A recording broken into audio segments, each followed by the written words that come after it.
आपने मुझे टाइम दिया तो मैं आपकी आलोचना नहीं करूंगी। धन्यवाद। श्री भूपेंद्र यादव।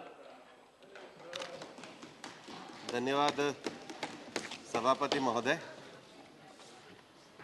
मैं आपको आभार व्यक्त करना चाहूँगा कि आपने मुझे इस चर्चा में भाग लेने का अवसर प्रदान किया। राष्ट्रपति महोदया का अभिभाषण सरकार की दर्शन और कार्यपद्धति को बताता है। मैंने जब इस अभिभाषण को पढ़ना शुरू किया तो मुझे लगा कि सरकार ने इस दर्शन को कहाँ से ग्रहण किया, और यह हमारे लिए गौरव का विषय है कि सरकार ने अपने इस अभिभाषण का जो दार्शनिक आधार है वो भगवान बसवेश्वर के उस वाक्य को बनाया, काया कवे कैलासा, अर्थात कर्म ही पूजा है। और इस देश का सौभाग्य है कि विगत 8 वर्षों से कर्म को पूजा मानने वाले प्रधानमंत्री नरेंद्र मोदी जी का नेतृत्व इस देश को प्राप्त हुआ है। और इसीलिए इसकी उपलब्धि में जो लिखा गया है कि आज भारत में एक स्थिर, निडर, निर्णायक, बड़े सपनों के लिए काम करने वाली सरकार है। आज भारत में ईमानदार का सम्मान करने वाली सरकार है।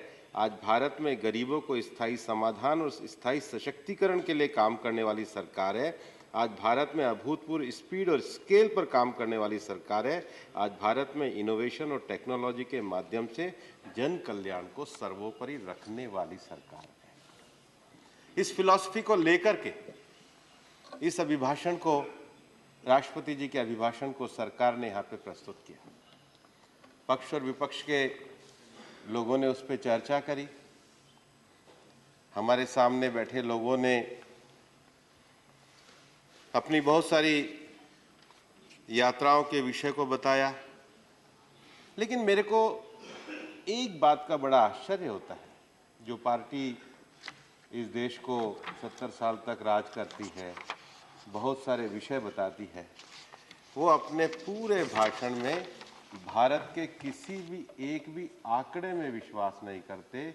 जो भारत के आंकड़े में विश्वास नहीं करते वो भारत को किस रास्ते पर ले जाना चाहते हैं आपको समझ में आता है। देश में रोजगार में पीरियडिक लेबर सर्वे के आंकड़े हैं, रोजगार की वृद्धि में ईपीएफओ के बढ़ने के आंकड़े हैं, इंडस्ट्री के रजिस्ट्रेशन के बढ़ने के आंकड़े हैं।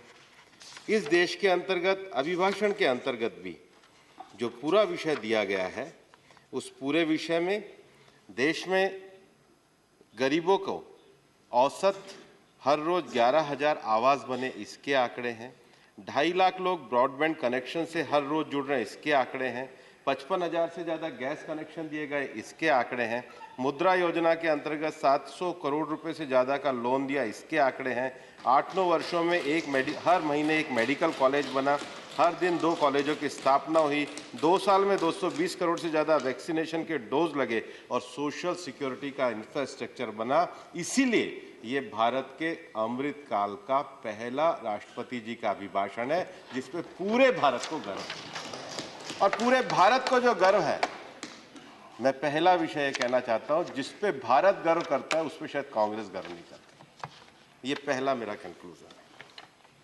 दूसरा, देश में पिछले 9 सालों में सबका साथ सबका विकास की राजनीति शुरू हुई, और इस अभिभाषण में भी अगर आप देखेंगे तो भारत के उस जो मूल परंपरा है, जहां इस सरकार के द्वारा भगवान बिरसा मुंडा सहित तमाम आदिवासी स्वतंत्रता सेनानियों से जुड़े संग्रहालय का विचार किया गया, बाबा साहब अंबेडकर के पंचतीर्थ का विचार किया गया, देश के सभी प्रधानमंत्रियों के योगदान को दर्शाने वाले प्रधानमंत्री संग्रहालय के निर्माण का विचार किया गया, देश के बाल दिवस को पूरे देश में श्रद्धा के साथ बनाया गया। और उसके साथ ही साथ आप इस बात को मत भूलिए, इस अभिभाषण में लिखा है कि इस देश के गौरव को जानने के लिए विभाजन विभीषिका स्मृति दिवस की भी शुरुआत करी, ताकि ये देश अपनी एकता के भाव को लेकर के आगे करे। लेकिन आपको इस पर भी संतोष नहीं। और ये मैं इसलिए कहना चाहता हूँ कि हम जिस सहिष्णुता के माहौल में पिछले 9 साल में सरकार लेकर के चल रही है, कांग्रेस जरा अपने गिरेबान में जाके देश को संविधान देने वाले बाबा साहब लोकसभा में न आए, उनको हराने का काम आपने किया। देश में ओबीसी समाज के लिए काका कालेलकर कमीशन बना 1956 में, उसके बाद उस कमीशन को रद्द करके ओबीसी को रिजर्वेशन ना मिले, ये काम आपने किया। देश में जब लोकतंत्र आगे बढ़ने लगा तो लोकतंत्र को कुचलने के लिए आपातकाल लगाने का काम आपने किया। देश में संवैधानिक संस्थाओं का दुरुपयोग करके सारी सीमाओं को लांघने का काम आपने किया।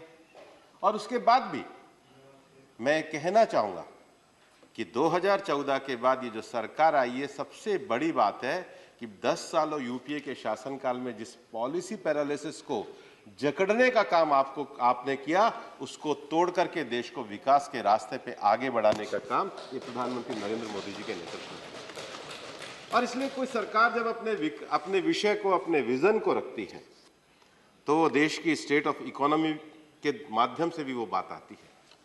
जयराम जी बैठे हैं, जब भी हमारे देश में बजट से पहले इकोनॉमिक सर्वे आते हैं, तो इकोनॉमिक सर्वे में हमेशा देश की स्टेट ऑफ इकोनॉमी को बताया जाता है, और वो एकदम सरकार से बाहर एक स्वायत्त रूप से सरकार की अर्थव्यवस्था को निष्पक्षता से देश के सामने रखने की एक परंपरा देश ने विकसित करी है, और इसको सब स्वीकार करते हैं। और हम ये जानते हैं कि इस बार के इकोनॉमिक सर्वे में जो रिकवरी के बाद की जो ग्रोथ है, वो रिकवरी के बाद की जो फाइनेंशियल ईयर 2024 की जो फोरकास्ट की गई है, वो तेजी से विकसित होते हुए भारत के लिए 6 से 6.8% की गई है। उसके साथ ही देश में जो एमएसएमई की जो क्रेडिट ग्रोथ है, वो 30.6% एवरेज इकोनॉमिक सर्वे में दर्शाई गई है।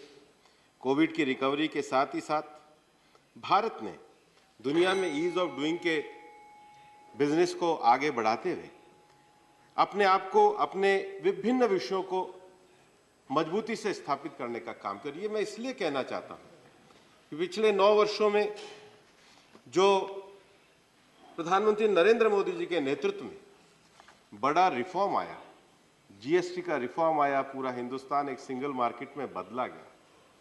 क्या ये असहिष्णुता नहीं थी कि 15 अगस्त को संसद के सेंट्रल हॉल में सब देश इस आर्थिक परिवर्तन का स्वागत कर रहे थे और कांग्रेस बहिष्कार कर रही थी, क्योंकि इनटॉलरेंस आपके अंदर भरी हुई थी। जब देश पूरे जीएसटी का उत्सव मना रहा था, तो आप बाइकआउट कर रहे थे, आप बाइकआउट कर रहे थे।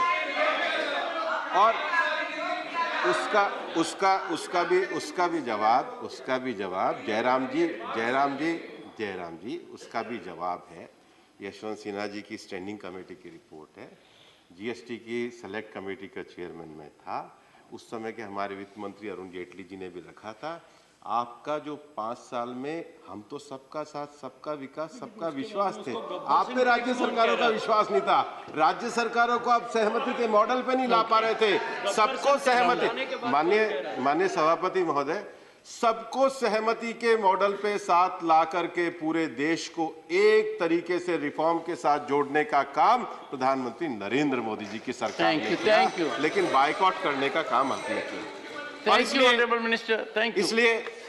इसलिए सभापति महोदय, मैं आपके सामने बड़े विनम्रता और विश्वास के साथ कहना चाहूंगा कि सहिष्णुता की राजनीति केवल एक परिप्रेक्ष्य में नहीं होती।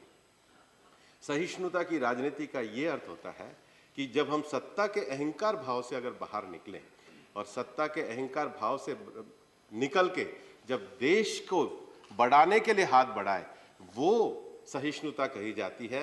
लेकिन जिनके मन से ये अहंकार ही नहीं निकला है कि ये सत्ता हमारे और हमारे परिवार की है, वो कभी देश के सकारात्मक कंस्ट्रक्टिव विषयों में आगे नहीं बढ़ पाए। वो यात्रा करने के बाद भी अगर आपका अंतःकरण नहीं सुधरता है, अंतःकरण में कलुषता, अंतःकरण में सामंतीवाद, अंतःकरण में परिवारवाद है, तो ऐसी यात्राओं का कोई फायदा नहीं होने वाला है, ये मैं कहने वाला हूं। Thank you. इसलिए माननीय सभापति महोदय, मुझे पता है ये कुछ कभी-कभी सत्य के जो दर्शन होते हैं वो काफी कठिन होते हैं, हम सुबह से बहुत तसल्ली से उनको सुन रहे हैं। हम सुन रहे हैं कि उनके पास भारत को लेकर के कोई आंकड़े नहीं है, भारत की अंतरात्मा के जो दर्शन वरना जिस पूरे राष्ट्रपति जी के अभिभाषण में देश के सारे संतों का, देश के विषयों का, देश के सांस्कृतिक विषयों का, ऐतिहासिक धरोहर का और एक टेक्नोलॉजी पे आधारित नए इनोवेशन और साइंटिफिक भारत के निर्माण की बात की गई है, उसका कोई कंस्ट्रक्टिव सुझाव आता तो ये मैं मान के चलता कि ये देश के लोकतंत्र के लिए अच्छा होता। इसलिए मेरा पहला विषय बहुत स्पष्ट है कि जो लोग, मैं बोल सकता हूँ लास्ट 2 मिनट्स। इसलिए मेरा दूसरा विषय है कि माननीय राष्ट्रपति जी के अभिभाषण में भारत ने पिछले 9 वर्षों में अर्थव्यवस्था की गति की जो रफ्तार पकड़ी है, गवर्नेंस और के विशेष रूप से डिजिटलाइजेशन से जो ट्रांसपेरेंसी का मॉडल खड़ा किया है, तीसरा देश में पॉवर्टी रिडक्शन के लिए, इंफ्रास्ट्रक्चर क्रिएशन के लिए सरकार के जो संकल्पवान विषय उठाए हैं, उसके साथ ही साथ देश की अर्थव्यवस्था की मैक्रो स्टेबिलिटी के लिए जो कदम उठाए हैं, वो पूरे इस राष्ट्रपति अभिभाषण में हमको पूरी तरीके से ध्यान में आते हैं।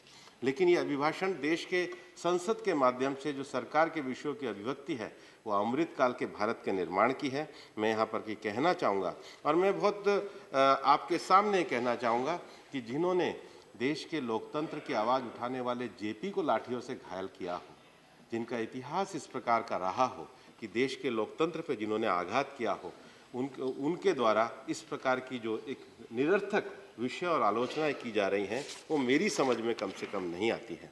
और इसलिए माननीय सभापति महोदय, मेरे को आपने 2 मिनट कहे हैं, मैं इतना ही कहना चाहूँगा कि देश को एक परिवार मान करके और एक वसुधैव कुटुंबकम के विषय को लेकर आज G20 में माननीय प्रधानमंत्री जी के नेतृत्व में दुनिया के पर्यावरण के विषयों को भारत जिस प्रकार से संबोधित कर रहा है और इसमें इनोवेशन के साथ जो सस्टेनेबल डेवलपमेंट और विशेष रूप से एनवायरनमेंट फ्रेंडली लाइफस्टाइल पे भारत के बढ़ने के संकल्प जो इस राष्ट्रपति जी के अभिभाषण में हम लोगों को दिखते हैं, वो देश की बेहतरी के आने वाले दिनों को सुनिश्चित करता है। हम सब मिलकर इसका समर्थन करें। बहुत बहुत धन्यवाद।